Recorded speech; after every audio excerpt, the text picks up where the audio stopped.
নওরিনাপুর বিয়ের দাওয়াতে সবাই মিলে একসাথে হয়েছে, বলা চলে টপ সেলিব্রিটি গুলো আজকে একসাথে। অনেকেই বলছে এটা কি রিসেপশন নাকি একটা গেট টুগেদার। এখানে অনেক আপু ভাইয়ারাই ছিল যাদেরকে শুধু মোবাইলেই দেখেছি, কিন্তু এখানে সবার সাথে দেখা হয়ে গেল। প্রিয়া আপুর হাজবেন্ড এত বেশি হাসি খুশি, এত মিশুক, আল্লাহ তাদের ভালো রাখুক, দোয়া করি সবসময়। আসলে ভালোবাসা পূর্ণতা দেখলেও কিন্তু ভালো লাগে। এই প্রোগ্রামে সবাইকে এত সুন্দর লাগছিল, মাশাআল্লাহ। আসসালামু আলাইকুম, কেমন আছেন সবাই? রেডি হতে হবে কিন্তু সময় খুবই কম, আমরা বোধহয় লেট করব। ওইদিকে তৃষা এবং স্মৃতি, বাপি ভাইয়া সবাই পার্লারে চলে গেছে এন্ড আমি সুন্দর করে একা একা রেডি হয়েছি। আমি একটা সিম্পল লুক রাখার চেষ্টা করেছি এন্ড আমাদের দুইজনকে কেমন লাগছে অবশ্যই জানাতে ভুলবেন না। আমি তো আমার বরের দিকে তাকানোর পরে আর চোখ ফেরাতে পারছি না, এত সুন্দর লাগছিল। প্রোগ্রামে আসতে না আসতে দেখি কিউট পরিটা দাঁড়িয়ে আছে, ভাই এত সুন্দর লাগছিল নওরিন আপুকে, সাথে প্রীতি আপু, লিতি আপু। এদের সাথে আমার অনেক আগে থেকে কথা হতো, বাট দেখা হয়নি কখনো। এই প্রোগ্রামে যেদিকে তাকাই সেদিকে সব পরিচিত মুখ, ভালোবাসার মুখ।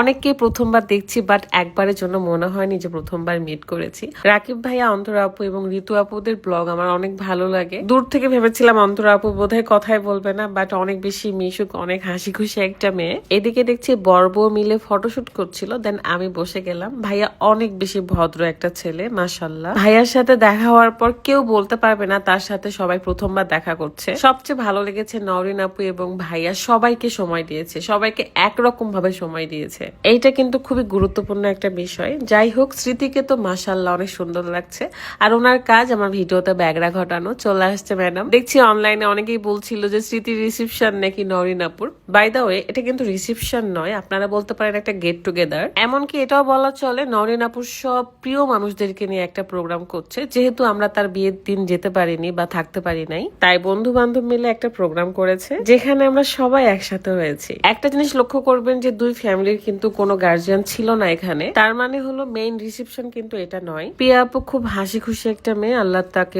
অনেক অনেক বেশি ভালো রাখুক।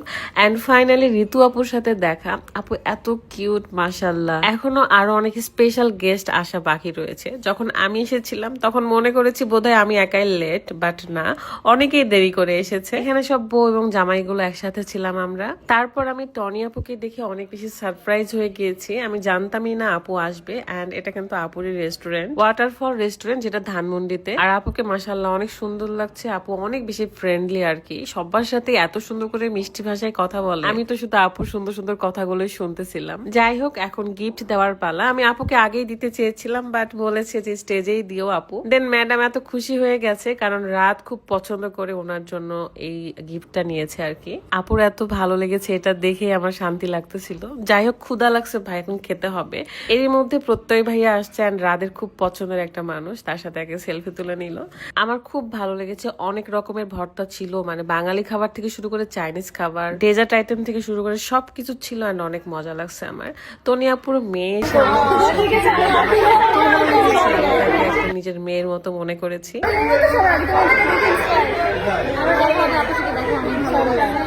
এখানে অমিয়াপুর ফোনে আমরা টিকটক করছিলাম, এন্ড রাধা অনেক বেশি লজ্জা পাচ্ছিল।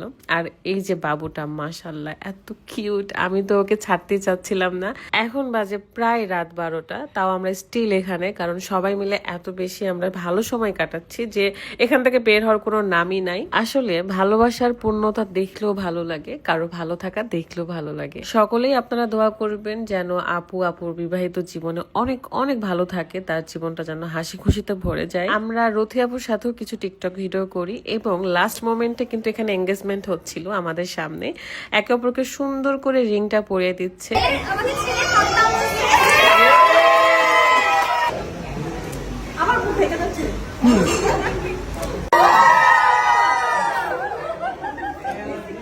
এবং নওরিন আপু আর ভাইয়াকে কিন্তু দাওয়াত দিয়ে দিয়েছি রাজশাহীতে আসার জন্য। ইনশাআল্লাহ দেখা হয়ে যাবে। এন্ড আমরা এসেছিলাম ফাহিম ভাইয়ের বাসায়, কারণ একদিন থেকে রাজশাহীতে ব্যাক করব। ভালো থাকবেন সবাই, আল্লাহ হাফিজ, আসসালামু আলাইকুম।